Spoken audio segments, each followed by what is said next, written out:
John, We're back in Cannes. Thank you for coming back here this year. thanks for having me. Okay, let's talk about your most recent announcement. You have launched 137PM. Yes. Along with Harwood. You've taken the Pure Wow asset and you've kind of expanded it a bit. Is that what this is? When I bought Pure Wow, we established something called the Gallery Media Group. Obviously more of a B2B thing, not consumer facing, but it's the holding engine of the publishing company. So we always expected to either acquire or start more brands. 137PM is the first new brand. It's in the men's lifestyle, kind of through an entrepreneurial lens. And we're excited about it. And now, will there be a site that's called 137? Yes, There will be, okay. There is. We launched on social and podcast form and with an Alexa skill. But we are going to do an email newsletter, a text messaging newsletter, and a site which will be out in about 6 to 8 weeks. Okay, you said Alexa, so you're obsessed about voice. You're like more obsessed about voice than like most people who are just obsessed about voice, right? I think so. I think similar to the way I kind of pounded my chest about social in 2006, 7, 8. It's not like I'm the only one, but I'm completely pot committed. I genuinely believe that voice as a platform is going to be a much bigger deal in entertainment, in utility, in commerce, in consumption overall. And I'm doing what I've done in email, what I did in e-commerce, what I did in social. I'm trying to get in very early, taste quite a bit, play, do things.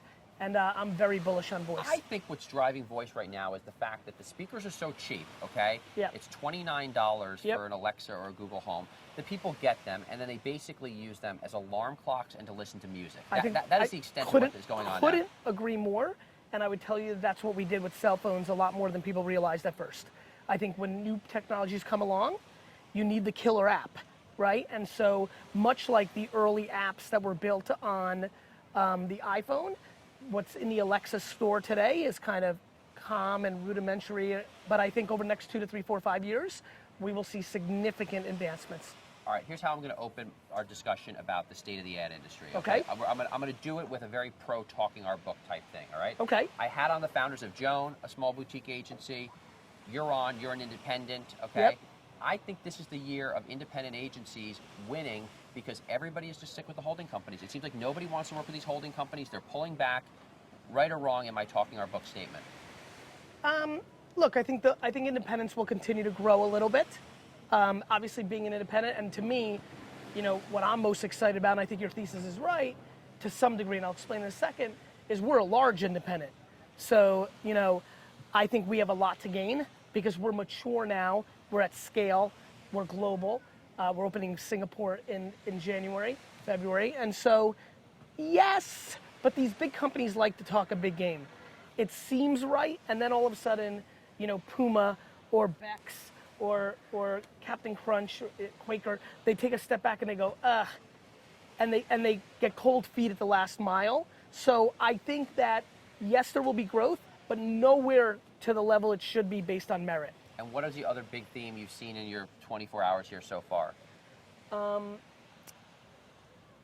I haven't seen a whole lot, but I have seen conversations, or I've heard actually, a lot of conversations of that passing of that torch. Obviously, only within the last 100 or 150 days, the Martin Sorrell WPP news.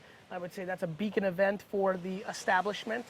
And I think that people are starting to actually genuinely get nervous, meaning, being here now 6 years or so, the early read I have is some of the audacity is out of the balloon, and things like Amazon and things like, why are all these brands declining? Yeah. I think some of the petals are off these blooms, and I think people are starting to realize, are we just in an echo chamber giving awards to creative that isn't driving business? Look, your audience, what your ambitions are here, which are remarkable, it's a business audience. Like, yes, listen, by the way, great creative drives results.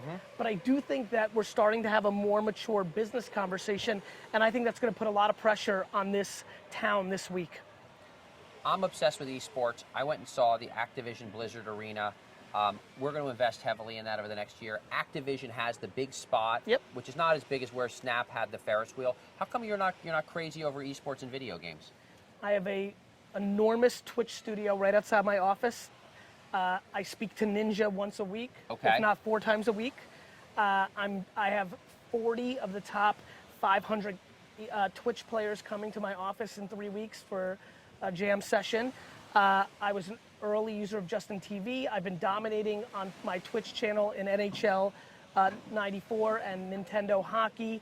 I've been quiet. Yeah, about, not anymore. Not anymore. Cheddar blew up my spot. Yeah. But I've been lurking in the grass, as they say, John. I'm paying a lot of attention. That's like a Fortnite pun. A little bit. Yeah. All right, well, that's very exciting. All right, so we'll talk about that off camera. Gary, a pleasure as always having you. Thank you. Back to you guys in New York. See you in New York.